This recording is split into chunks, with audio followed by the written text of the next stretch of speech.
आज हम पढ़ेंगे क्या? साथी दुख से घबराता है। सवाल कर रहे हैं। कौन सवाल कर रहे हैं? कवि। यहाँ पर कवि गोपाल दास नीरज ने हम सबको, इस जगत को, ये समाज में रहने वाले समस्त मनुष्य को, समस्त प्राणी जगत को, जिनके अंदर चेतना है, सोचने के लिए, समझने के लिए, जिनके अंदर चेतना है, ज्ञान है, बुद्धि है, विवेक है, उन सब को लेकर यहाँ पर कवि कौन? गोपाल दास नीरज जी हम सबको प्रश्न कर रहे हैं कि साथी दुख से घबराता है। क्या पूछ रहे हैं? साथी तुम दुख से घबरा रहे हो? अरे क्यों घबरा रहे हो? उसके बाद देखो, जब एक कवि या लेखक कुछ भी लिखते हैं, कुछ भी कोई भी चीजें लिखते हैं, तो उसके पीछे उनका जीवन का इतिहास रहता है, उनके सोच का इतिहास रहता है। जैसे कि गोपाल दास नीरज जी यहाँ पर जिनके बारे में हमें बताया गया है, उनका बचपन का समय को अगर हम पढ़ेंगे तो उनके पिताजी चल बसे थे। बहुत ही कम उम्र के समय से ही गोपाल दास नीरज जी के पिताजी चल बसे थे। इसलिए वो जो भी पढ़े, खुद से लड़के संघर्ष करते हुए पढ़े। जैसे कि हम लोग कविता जब पढ़ते हैं, कोशिश करने वालों की कभी हार नहीं होती। इसमें क्या पढ़ते हैं कि संघर्ष के मैदान छोड़ मत भागो तुम, कुछ किए बिना यूं ही जय जयकार नहीं होती, कोशिश करने वालों की कभी हार नहीं होती।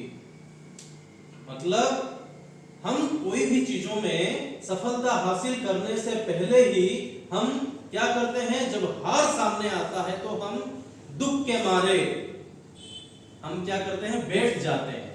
हमें बैठना नहीं है, हमें ठीक से संघर्ष करना है, क्योंकि जीवन का अन्य नाम ही संघर्ष है। और कठिन परिश्रम का कोई भी और विकल्प नहीं है। हमें कठिन परिश्रम करना ही पड़ेगा। परिश्रम अगर नहीं करेंगे तो संघर्ष के मैदान में उतरेंगे कैसे? योद्धा बनेंगे कैसे? हमें सिर्फ योद्धा नहीं, वीर योद्धा बनना है। अगर इस समाज में हमारा एक छवि बनाना है तो फिर हमें वीर योद्धा बनाना पड़ेगा, अपने आप को बनाना पड़ेगा। ठीक है? तो इस कविता में वो बोल रहे हैं कि साथी तुम दुख से घबरा रहे हो। दुख ही कठिन मुक्ति का बंधन, दुख ही प्रबल परीक्षा का क्षण। दुख से हार गए जो मानव, वो क्या मानव कहलाता है? साथी दुख से घबराता है। वो बोल रहे हैं, हम सबको सवाल कर रहे हैं कि साथी तुम दुख से क्यों घबरा रहे हो? क्योंकि जीवन में परीक्षा लेने के लिए ही दुख आता है। जब दुख आता है तो जीवन में हमें बहुत कुछ सिखा के जाता है।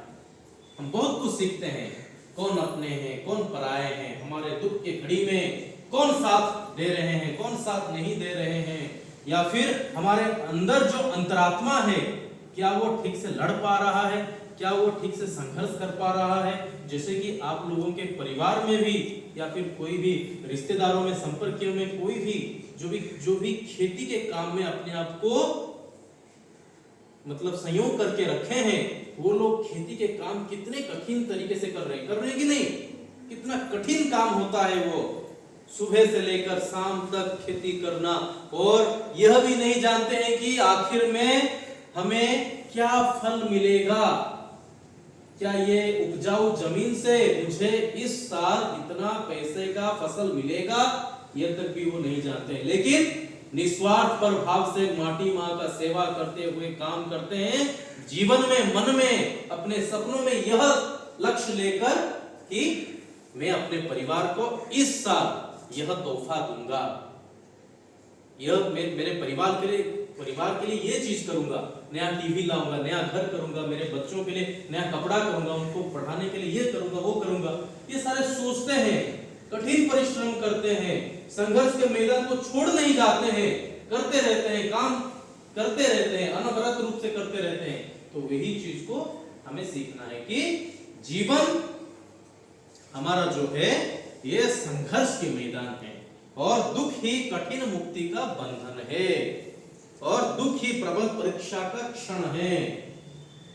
और जो आदमी, जो मानव दुख से हार गया तो वो क्या जिया?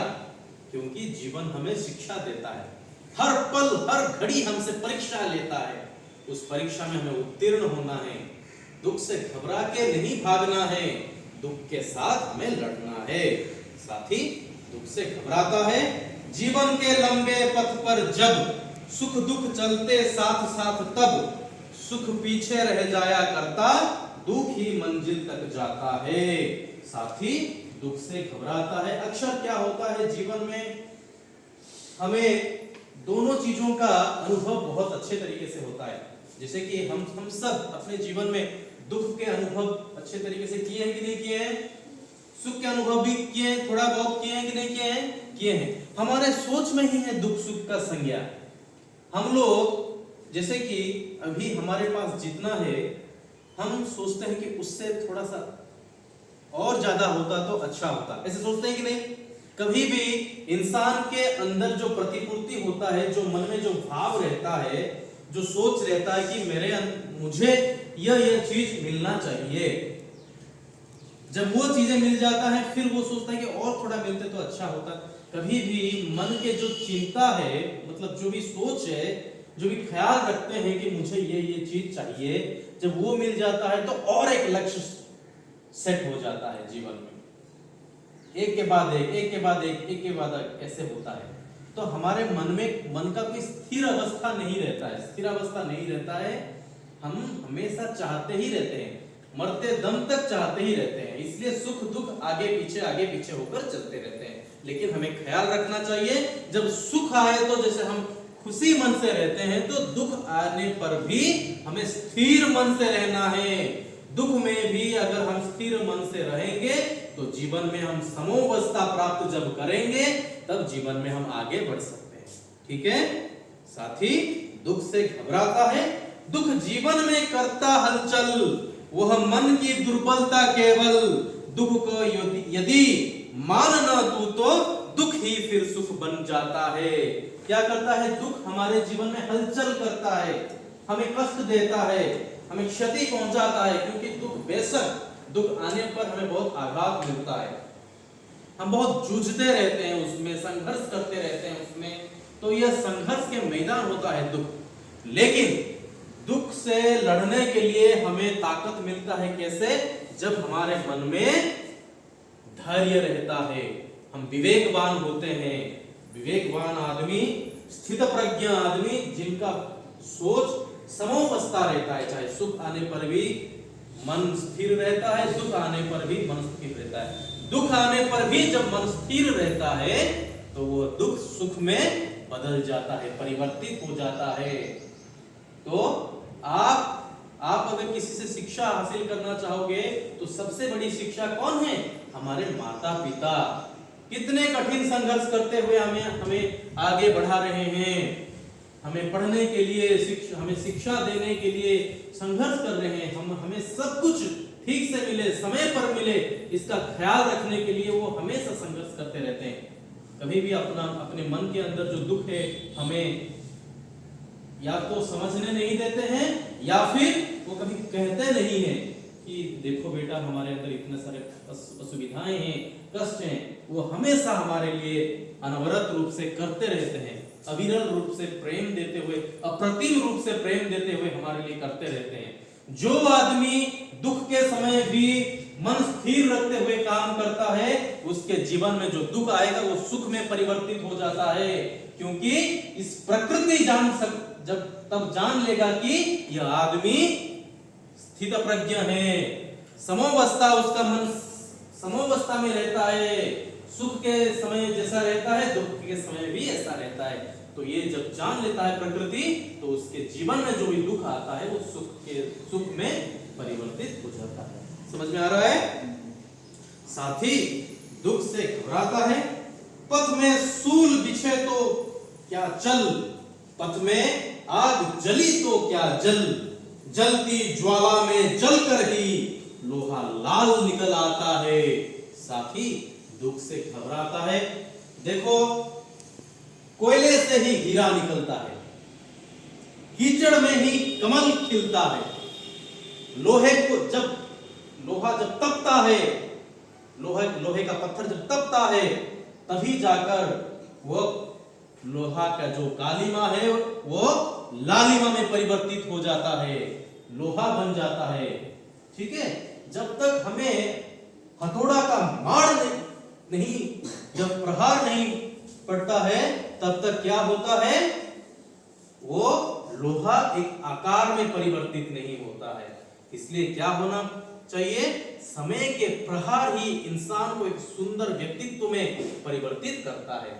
यह कविता जो कि गोपाल दास नीरज जी ने लिखे हैं, इस कविता में हमें यह शिक्षा दिए हैं कि हमें जीवन में आगे बढ़ने के लिए संघर्ष करना पड़ेगा, हमारे समय से शिक्षा हासिल करना पड़ेगा, मतलब सुख और दुख में समभाव रखना पड़ेगा। संघर्ष जब हम करेंगे, समवस्था मन जब रखेंगे, स्थित प्रज्ञ जब रहेंगे, दुख आने पर भी धीरज बना के रखेंगे, धैर्यवान बनेंगे, तब जाकर हमारे जीवन में सुख प्राप्ति होगा। एक बात याद रखो बच्चों, हमें जो भी शिक्षा हासिल करना है, पहले अपने घर को देखेंगे। हमारे घर में जो बूढ़े बुजुर्ग हैं, हमारे माता पिता हैं, कितने अनमोल समय देते हुए, संघर्ष करते हुए हमें पढ़ाए हैं। हमें पढ़ाने के लिए ना जाने कितने दिन संघर्ष कर रहे हैं, किए हैं और आगे भी करते रहेंगे, लेकिन कभी भी मुंह खोल के अपने मन के दुखों को वो हमारे सामने प्रकट नहीं किए हैं। ये सबसे बड़ी मिसाल है कि हम बच्चों को कैसे प्यार देते हैं। माँ बाप अप्रतिम प्रेम है, वो निस्वार्थ भाव प्रेम है वो। इसलिए माँ बाप की तरह बनो बेटा। कैसे बनना है आप लोगों को, मतलब माँ बाप की तरह धीरज रखना है, धैर्यवान बनना है, तब जाकर आपके जीवन में जो भी दुख आएगा वो सारे सुख में परिवर्तन हो जाएगा। तो ये था आपका कविता, साथी दुख से घबराता है। मैं आशा करता हूं इस कविता को आप अच्छे से समझ पाए। क्या अच्छे से समझ पाए?